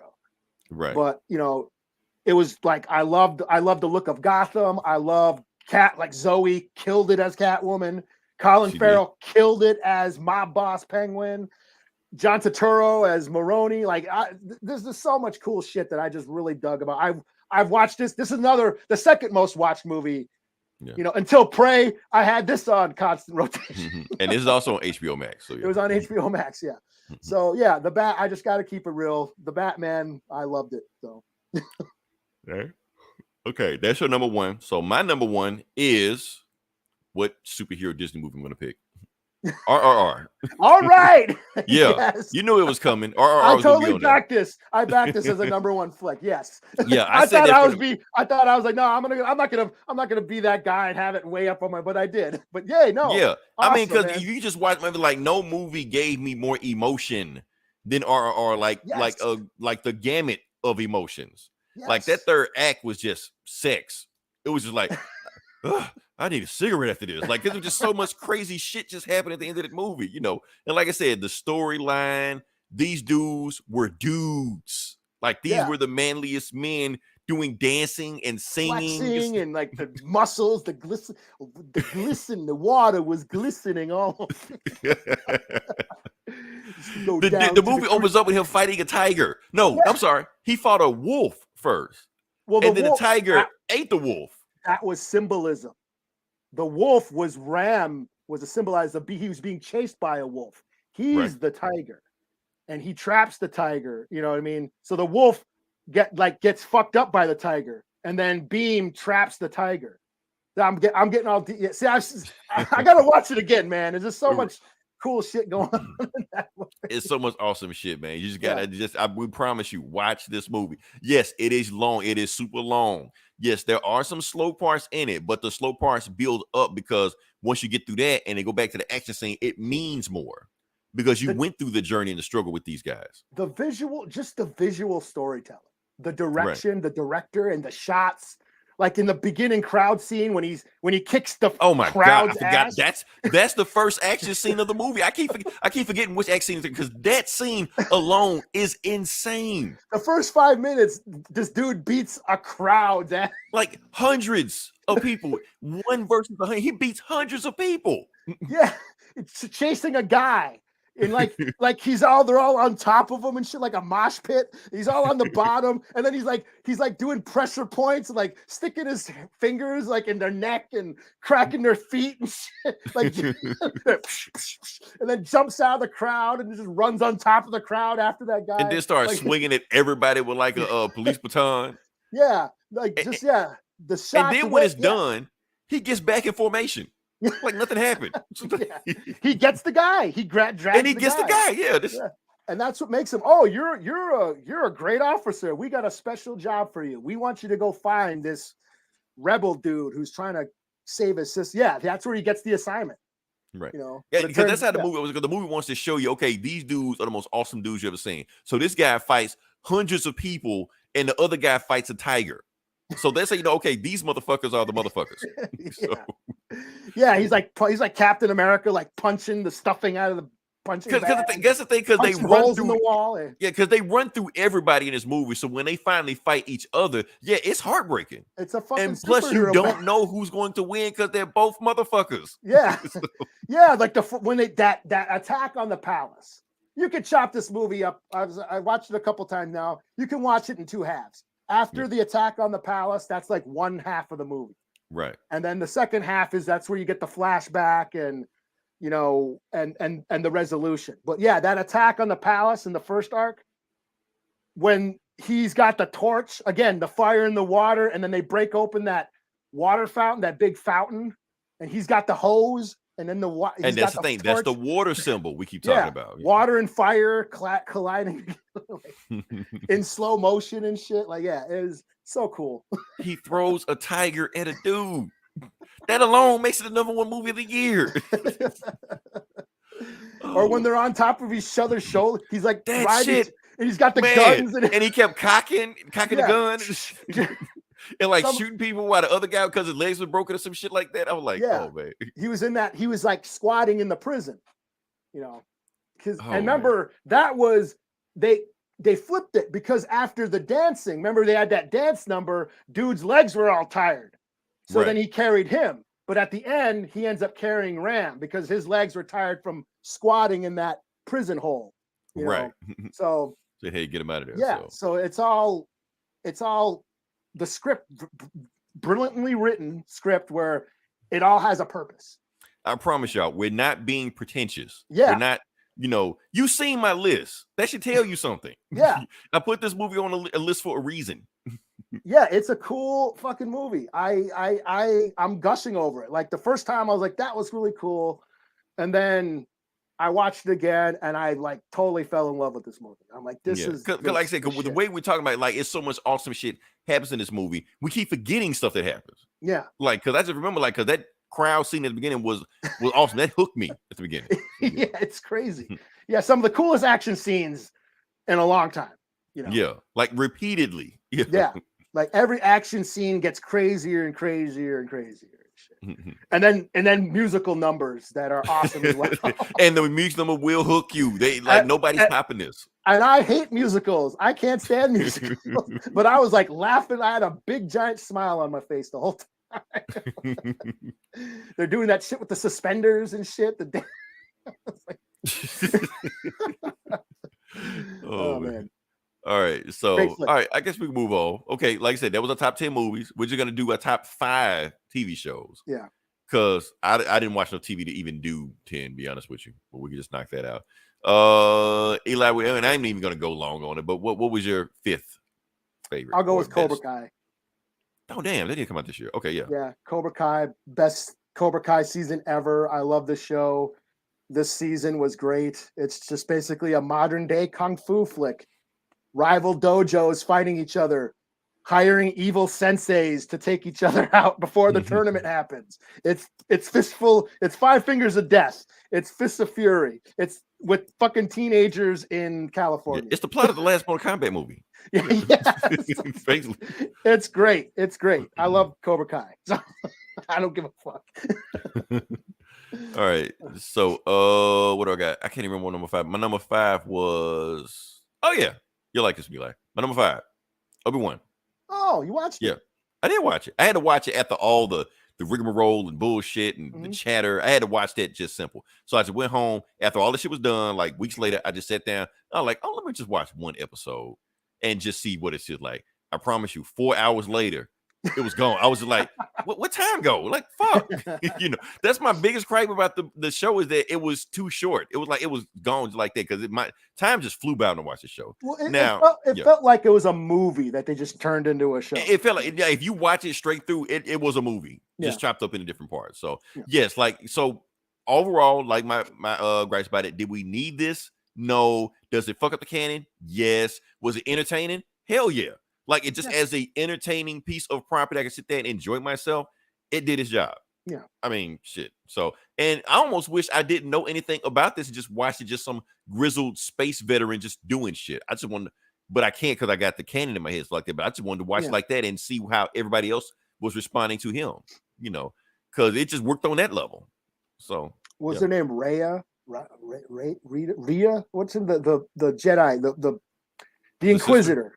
The first sister. Yeah. When that conversation she has with Obi-Wan, again, one of the coolest Star Wars moments in, I got shivers. I might actually tear up. Talking about episode 2 or no, it's like when she reveals that, like, no, I'm not trying to kill you. I'm trying to kill Anakin. When she reveals what she was really doing, she was only after Obi-Wan to get to Anakin. Yeah, because she was part of the kids in order to and when the shit she said to like she was your Padawan or he was your Padawan, man, I was like, oh god, man, that was a great scene. That's the scene that made it for me. But I mean, and just watching Obi-Wan shake the rust off more and more each episode, I'm like, okay, he's finding his way, he's getting his footing, And I dug baby Leia. I didn't give a fuck. I liked it. She was good. Precocious, cute, she was fine. So all right, so what's number 4? Number 4, oh shit, where'd it go? Number 4, I will do I will do the English. Is that a show? It's show on Amazon. It's that Western on Amazon. It's about this woman from England who's after the man who killed her kid, and she teams up with a ex-native soldier for the North, for the cavalry. He's a scout for the cavalry. It's basically a spaghetti western, a modern day spaghetti western, and it uses all the same tropes of, Italian westerns where, America is just a hellhole full of fucking fucked up villains. No one's a hero. Nobody's a hero in this show, just like those spaghetti westerns. Even Clint Eastwood. Clint Eastwood really isn't a hero in those movies. He's only after money. He could very well be a villain in another movie. That's how those movies are. This is just the same way. Nobody's innocent. And anybody who is innocent dies. Women, children are always the ones getting killed in westerns like that. Right. But this is Cheske Spencer as Eli Whip, the native. He's Pawnee. He was an ex-scout for the soldier for the cavalry. He gets discharged, honorable discharge. He did his duty. He's promised land in Nebraska. That's that ain't gonna happen. That's what he's going towards. He's trying to go back to Nebraska to get his land. Did they really give him the land? Well, that's the thing. We don't really know. I shouldn't have spoiled because it's a great show. I'll just say, as soon as you say that, first thing I'm thinking about 40 Acres and a Mule. That's what I'm thinking about. Yeah, all those themes are there. All those themes are in there. Whether or not he gets it, we don't know. But as far as native representation, this is great because Pawnee are usually the bad Indians in westerns because they were the scouts. Pawnee and Crow, those tribes were like scouts for Custer and shit like that. So they're in movies, they're always the bad. There's like the good Indians, and then there's the enemy Indians, and it's usually played by those tribes. He's Pawnee, but you totally get the sense of why he's doing. Like, hey, the white man's gonna help me kill my tribe, my tribal enemies. Cool. The enemy of my friends. That's why. So it totally, you give it, motivation for why he does the things that he's doing. And his performance, Cheske Spencer, he needs to be recognized for his performance because he goes beyond the stoic, noble savage. You can tell he's conflicted about what he's doing. All the shit that he's witnessing, he witnesses the cavalry massacre tribes, and he just kind of stands by. Not my business, but you can tell there's a certain regret in his eyes and stuff. Great performances, and just, again, it tackles those Western tropes of spaghetti Western tropes because Italy viewed America differently. And you can tell by how they made the movies. Yeah. The John Wayne Westerns, they were all about America kicking ass. It was right after World War II.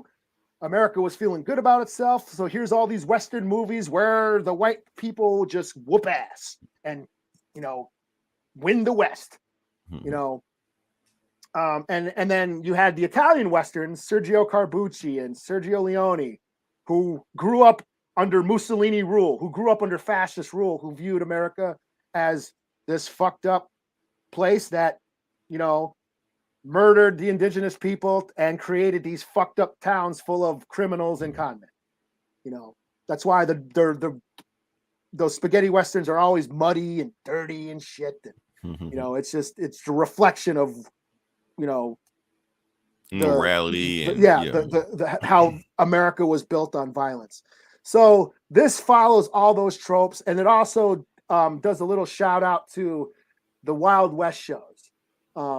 Which is an interesting thing about, the Wild Bill, Wild West shows that started popping up in the late 1800s, early 1900s. They drew big crowds where, people would go, people would go see, these Wild West shows, Indians on horseback, because it was like their only way to, get involved, get a glimpse of native culture.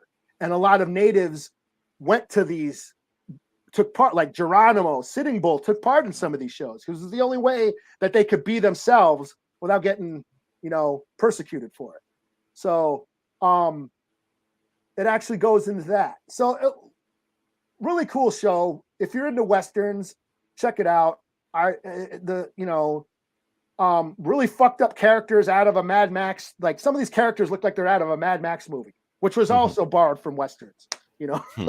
Mad Max was like the lone gunslinger saving the town, So yeah, the English cool ass Western. Check it out on Amazon. I really dug it. I was going to write a review, but somebody beat me to it for the website that I'm writing for. But yeah, I could go on and on about this show. But, yeah. All right. So yeah, number 4 I'm going to do is, what is this? I don't know what this is. Oh, Atlanta. Okay. Yeah. Definitely gonna put Atlanta on there. Season 4 may have been my favorite season of the entire show. And it may have elevated to at least maybe being somewhere in my top 10 shows of all time. Like it's up there because last 4 just had some excellent, awesome episodes, just back to back to back. There were a few episodes that were kind of like lull, like they were just doing shit. But that last episode, like really, really brought it up together. Like I said, I've talked about it before. When they went to the sushi restaurant that was owned by a black person, they didn't want to eat there. Then the black person basically chastised them for, oh, you don't want to eat here because a black person's cooking you the food. But you'll eat this food if somebody else is doing it, but you don't trust your own people. And it kind of summed up what Donald Glover was doing with this show. Like people call this show black surrealism. Like we watch surrealistic shows all the time. But when it comes from a black person, we want to have pushback from it. So that's what he was going with that. And I appreciate that for that. No, so, yeah. I agree. I mean, I see that like non-minority feel like again, like the guy who did the Northman and the Lighthouse. He can make these weird avant-garde movies about, but when a native director does it, it's weird. That's weird. Right. Because you put them in a box, you expect them to make this type of thing. It's not exotic enough or whatever. It's got, like minority or black movies or native films or whatever has to be a certain way. But, white folks can make all these weird fucking experimental Right. There's no box. You can just be out there, Yeah. And so that's the thing. So I appreciate it for that. And plus, it was just weird how the movie the TV show ended up, because at the end of the day, they escaped the black sushi restaurant and go to Popeyes. So so yeah, which was also symbolism, but yeah. All right. So what you got? Peacemaker. Oh, okay. Fucking great, man. It was great. The theme song is stuck in your head. The fucking action was over the top, coolest, goriest, brutal action. Some of the crudest humor, It was hilarious. The show was hilarious. He's an asshole. He's a racist Nazi murderer who we somehow give a fuck about. Right. Because it made his dad even worse than him. Like at least he got his dad. So yeah. And it's woke as fuck. He's a racist Nazi fucking murderer who becomes friends with a lesbian black woman at the end. Oh man. And I cared about everybody on the show by the time the show ended. Peacemaker, Vigilante, Die Job, everybody like it. That's our story was sad. Like it made me like at the end when he was running around, I was like, man, please don't kill Die Job. Don't kill him. Yeah, like the coolest my favorite superhero show of the year. I mean, I was gonna put The Boy. The Boys almost got it on here, but no. I like The Boys was awesome too this year, but I got to give it to Peacemaker. Yeah, it was there. So number 3 for me is The Boys. Oh, there you go. There you go. It was gonna make it on here anyway. The Boys was just awesome. The way the first frame of the first episode opened up had everybody like, "What the fuck?" I'm not gonna spoil it for you. I'm not gonna talk about it. I want you to just be shocked, just as I was when I watched that. But it's a storyline going through it. Jensen Ackles showed up as basically asshole Captain America. He was awesome. Like, why hasn't he played like a superhero before? I mean, he should have been that. Hero-gasm, man. Mother's Milk just caught the end of it. Just so many awesome things. And I like how they did. What's the guy's story? The black guy. What's his name? A-Train. His storyline. Yeah, his storyline was kind of fucked up because he was I'm trying to go back to my roots, but it kind of showed how corporate America was basically profiting off this shit. Yeah. And the show is just telling you this shit right up front, like damn. And all the disclaimers, Vought does not believe in racism. Like they're constantly doing the disclaimers and shit so they cover their asses. And yeah, I mean, Homelander was like the most scariest in this fucking season. Right. And I thought he couldn't top it the other way. He really went there in this. Y'all gotta kill him after a while, man. He just didn't give a shit. I'm like, oh fuck. But that's the whole point of it, because the more asshole he became, the more followers he got. Yeah. And that's commentary right there. I'm like, oh damn. So that's why Top Gun got a we got in trouble for that. When I said what the boys said, everyone said I was racist. Oh, you can't say it, Eli. You're in a box. The boys can. Yeah, right. I should have signed in as Homelander or something. Right. All right. So you got number 2? Yeah. 2? Yeah. What do I got? Number 2. Oh, Andor. Andor, okay. An adult Star Wars show. Who would have thought? Who would have thought that Disney would allow this to happen? Star Wars for adults. There's no lightsabers. Darth Vader doesn't show up. The Emperor doesn't. Baby Yoda don't show up. No baby Boba Fett or some shit. Nope. It's just a straight up examination on fascism and the birth of rebellion. And all the ill shit the rebels had. The rebels ain't as clean as you think.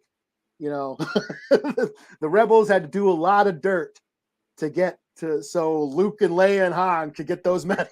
Right. Where the old movies paint them as good guys. They're like, nah, maybe, Yeah. It did go a little bit long, but it's still just very well acted. Some of the coolest dialogue. Thematically and cinematically, the use of the lights, the light and the dark, it was a theme going on. There's the episode The Heist where they're on the planet with the eye. They call it the eye.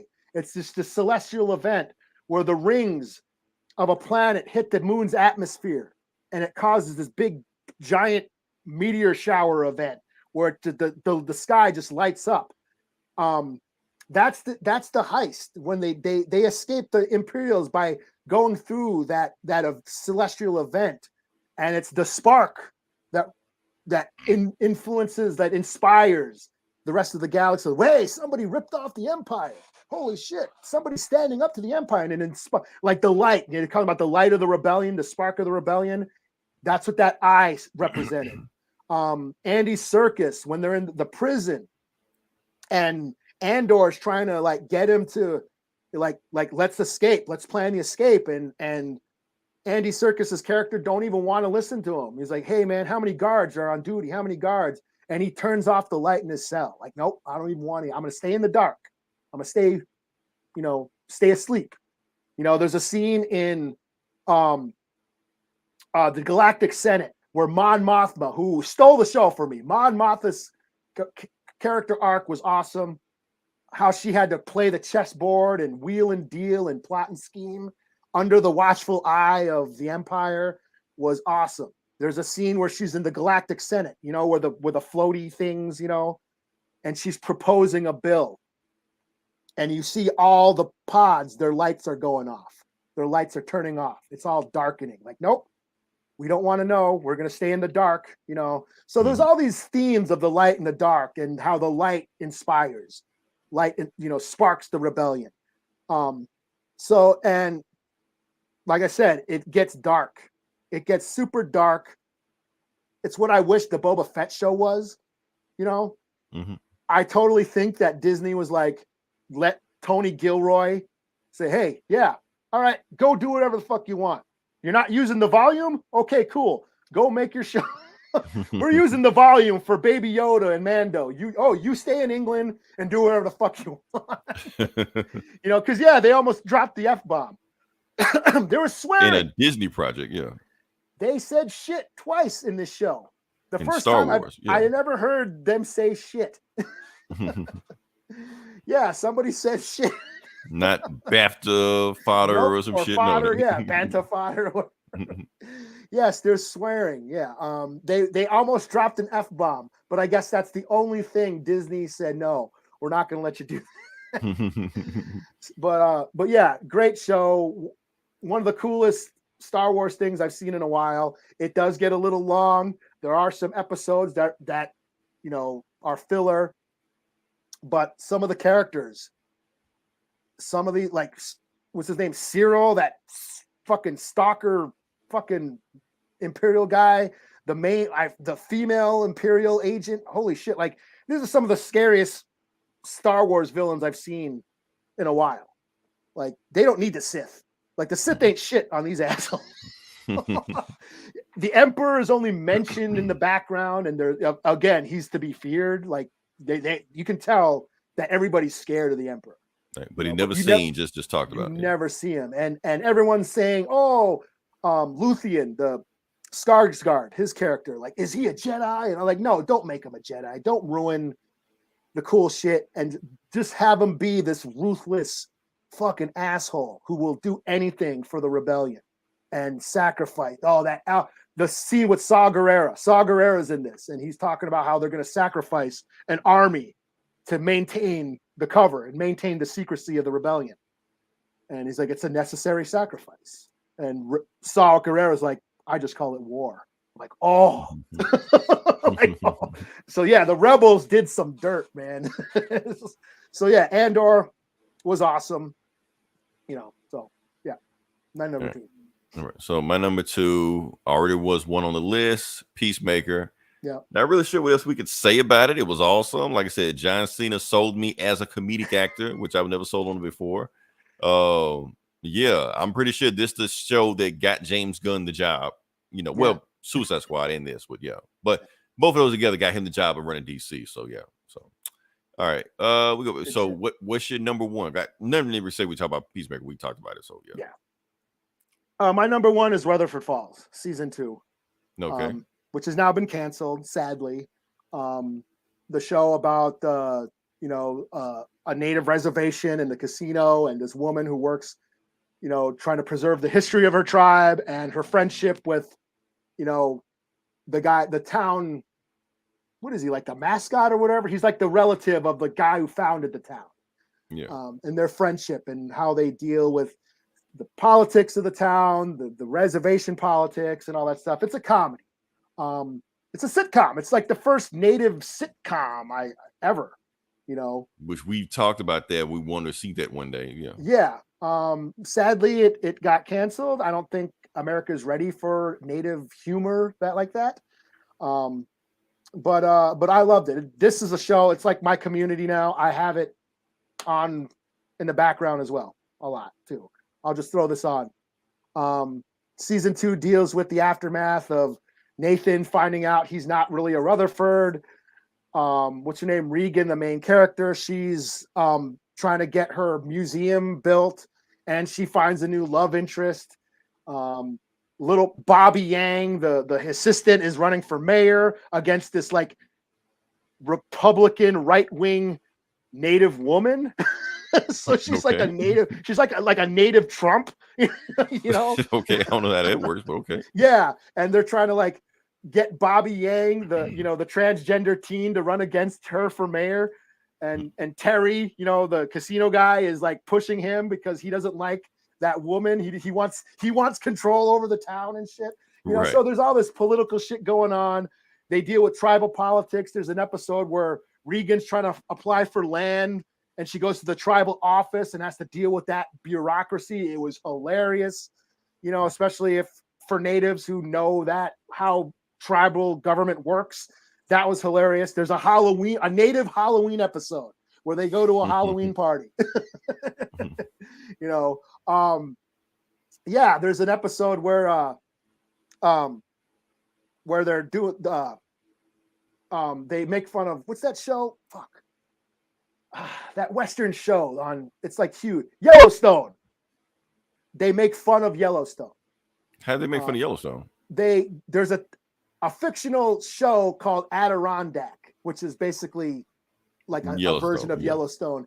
And Terry and Reagan become tribal consultants, cultural consultants on that show, and they got to go to the set and you know, they go to that TV show set, and it's great. Yeah. Yeah, I love the show. I'm bummed that it got canceled. I like it slightly better than Reservation Dogs, which I think can Reservation Dogs is good, but I get bummed out watching that sometimes. And I know that's the point. I know it's very emotional and it deals with this tragedy and stuff. But man, I just want to have fun, Right. man. Right. Watch a sitcom. Right. I want to, and you know, Rutherford Falls celebrates native joy the way no other show or movie really ever has. So that's why I love it. You know, as a native person, I want to smile. Damn it. I don't need to be reminded of how shitty the world is. Right. Yeah. All right. So my number one show of 2022, Winning Time. Easily. What the fuck is this? Winning Time? I never even heard of this. We talked about it. Well, we never talked about it. You and I never talked about it. Gomer and I talked about it all the time. But yeah. Okay. So it's about the 1980s season of the LA Lakers. Never? Okay. Never heard of that. Okay. Never saw that. Anyway. So what they did, everybody on the show, they reenacted, but everybody's acting like Magic Johnson is an actor. Jerry Buss, is played by John C. Reilly. Yeah, you can see him right there playing it. So he's right there. He's the owner of it back then. It's their championship season. And it's basically just awesome. It basically, like, if you know the history of that season, then you kind of know it, but it like goes into detail about it. How basically Magic Johnson was a sex fiend. He was an nympho, just screwing everything. Jerry Buss, also an info, because he was like a billionaire, he could do whatever he wanted. People had control issues on there, so you like these people, you seen them in different light. Pat Riley was like anger issues, choking people and shit. You're like, wait, what the hell is going on here? So it's like giving you a different light on, like, people were getting pissed, like because the people they're still alive, they're making the show about. It's like, you can't make this show about me like that. Well, I mean, you kind of acting like that right now the way you're reacting. So yeah, so I thought it was awesome, well acted. The scenes that that I remember, they reenacted to a point, to a T. Like, if you see it, you're like, damn, is this, like, how much detail did he do in this? So yeah, easily the best show of 2022 to me, in my opinion. So yeah. Cool. So what is this on? Is it on like Hulu? HBO. Oh yeah, because I never even heard of it. No. I thought we talked about it, but oh well. Yeah. I don't. Yeah. Well, I suck at basketball. I so not a basketball. Well, I can't play it. I don't watch it. Well, it was Magic Johnson's first season. It was legendary. If you know basketball, you know this because it's been documented. Blah blah blah. Like, he was a rookie that won. Whatever. Okay. Anyway, next part, comics. Let's talk comics. Yeah, let's talk comics. We'll get there. Honestly, I don't really have much to get into because I can't really think of. Should we talk about issues or seasons or series? I just did series. That's what I did. I should have did series. I mean, whatever, dude. Do whatever. I do whatever. I'll let you go first. What you get? Number 5, I got that World's Finest, the Superman Batman, that first arc, anyways. The first arc. Yeah, the first arc. Okay, against the magic person and the devil, the demon. Yeah. And they did all this weird magic shit to fight and stuff like that. Yeah. Superman. Remind me to me. I honestly, I need to do an excerpt of that. I need to make an excerpt of that, a clip of that whole thing. I got it. I'm gonna do it in the next day. It will be up by the end of this week. That's my guarantee for everybody listening. Cool. So, that's it. That's all I got. Superman, Batman. Superman, Batman. What you expect? Okay, so what do I got next? I don't even know what am I about to click. That really? That X-Men? Is that the old X-Men or Immortal? The old Avengers. Okay, I'm being very specific. Avengers 1 million BC. That one issue that came out. Okay. The reason I'm putting it on it because so much crazy shit happened in that one book that Jason Aaron just like stuck his dick in the continuity and like, I'm gonna just rearrange anything the way I want to. Bashinga is no longer the first Black Panther. Some random dude we've never heard of. Is it? Phoenix is Thor's mother for some reason. Yeah. Annihilus married the Brood Queen, and they tried to take over the Earth 1 million years ago. And the Black Panther that we don't know killed the Brood Queen. That's why Annihilus hates Earth. Why? I don't know. Other weird shit happened. Like, okay, you just said fuck it, just gonna throw all this shit in here. That's how I know that once he's done, all this shit will be retcon. Everybody's gonna forget all this shit he just said. Snap it away. Just snap it away. It never happened. You're not even gonna just explain it. It just never happened. So yeah. For the balls of him to do that shit, that's why I put it in top 5. So yeah. What's number 4? I said Hulk versus Thor. I wanted to put this in here so bad. I I didn't know what else to put. Yeah. Now my thing is it started for me. It started there. It started there, but it went downhill quick. It was did it stick the landing? Oh, Thor's never been never was always holding back in the end, and he whatever. Kind of like that's a cop out. It's a fucking just a big stupid dumb fight. It knew it was a big stupid dumb fight. It even had commentary. The Watcher just telling the audience, "Yeah, this is a big stupid dumb fight," because that's all you comic fans all really give a shit about. He was eating popcorn while he was sitting the whole time looking in the camera. Yeah, I thought that was a cool commentary. It's like, all this bullshit. You just want to see punchy punch shit. That's all. That's all you give a fuck about. So here's the 2 strongest motherfuckers ever fighting. And it's just a dumb summer blockbuster, and it was fun. Yeah, was it a little anticlimactic and kind of in the end? Sure. But it did start strong. It started strong. I give you that. But yeah, like where they just punch each other and explode planets and shit, and it's So yeah. Hulk versus Thor. I don't have a number 5. Anyway, did I say this one already? I think I said this one already. Oh, what is that? The Batman v Superman, but issue number 4, I think. The one where they fusion dance and turn into Superman, Batman combined with Is this World's Finest? Yeah. Oh, okay. Yeah, this was in there. And they fight like everybody, but they only got like 30 minutes to beat everybody. And like beat the fuck out of everybody. That's right. Yeah. Awesome issue. So yeah. Cool. Right. What do I got? I will do where the fuck is it go? I will do Ghost Rider. That okay. was it which run? How many runs were there? There was the new one, the Benjamin Percy run, just the one where he was possessed by that exhaust demon, and that FBI, the goth FBI chick is after him and shit, and like searching for him, and it's basically a monster of the week. Every month is like a new weird monster he's fighting. The issue where Wolverine like pulls the demon out of him and shit. Cool. Yeah, it's just that was an awesome issue. Yeah, you told me about that one. It's just a fun horror book with Marvel doing horror with Ghost Rider. It's just fucking cool shit. So yeah, I've been digging it. I feel like I'm cheating. I only got 4. I'm gonna. Before I get to that, I know which one that one is. I'm not gonna pick that one. Third one. I'm gonna cheat. I know I was doing issues. I'm gonna do a series. Third favorite series, Robin. Not the Tim Drake bullshit. The Damian Wayne one. Where he's on the island or whatever? Where he's on the island doing the Lazarus thing like that. I read the whole thing. I think it's awesome. It's basically what you expect, a Shonen Jump manga. That's what it is. Where he like a whole bunch of other anime kids, not anime kids, but just a whole bunch of kids on that shit like that. One of the kids, spoiler alert, turned out to be one of his brothers. Well, it turned out to be his brother. Okay. By Deathstroke and Talia. I do remember. Yeah, I do recall something about that. Yeah, some weird shit like that. So. And I think you read that book or whatever like was that. That Deathstroke War, was that this year or last year? I think that was this year. Yeah. Because that was part of this book. Yeah. Yeah, maybe I should have put that on there. Because that was a fun event. Only reason I didn't put it because I didn't read the whole thing. I didn't read the whole thing on it. That's all.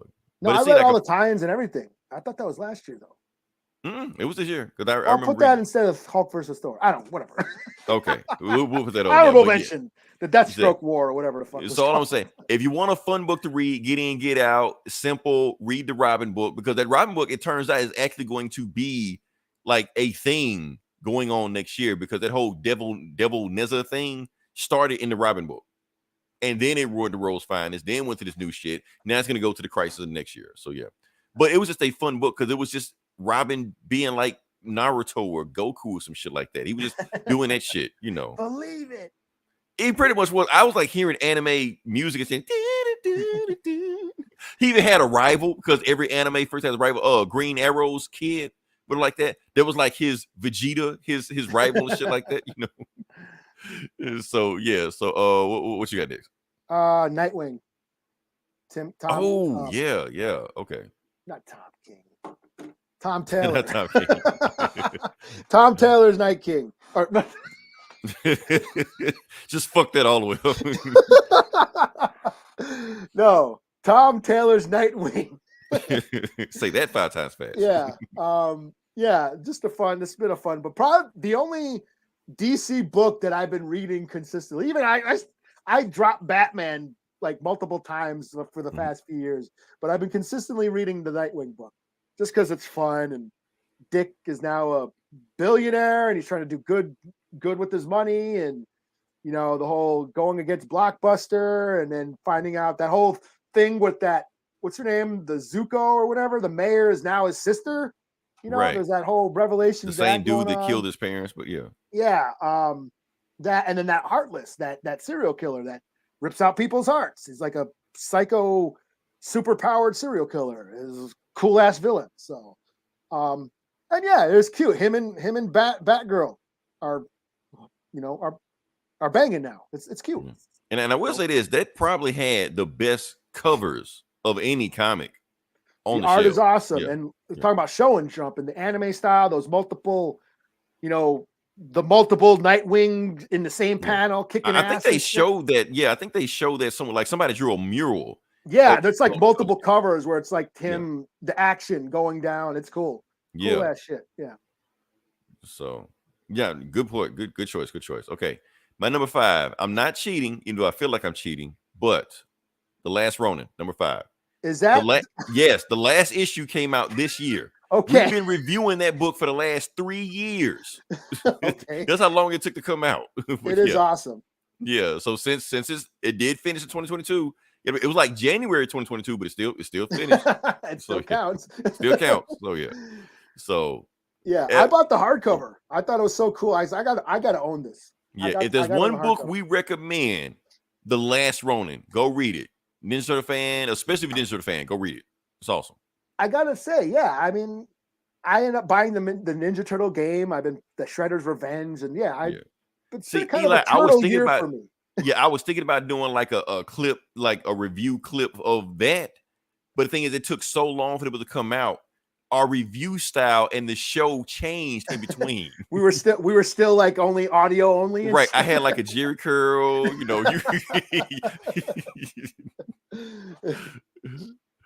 So I'm like, nah, I don't want to bring up those old footage again. We just leave that in the past. So yeah. All right. So who's next? Is it me or? Oh, my number 1, and you probably already know, Do a Powerbomb.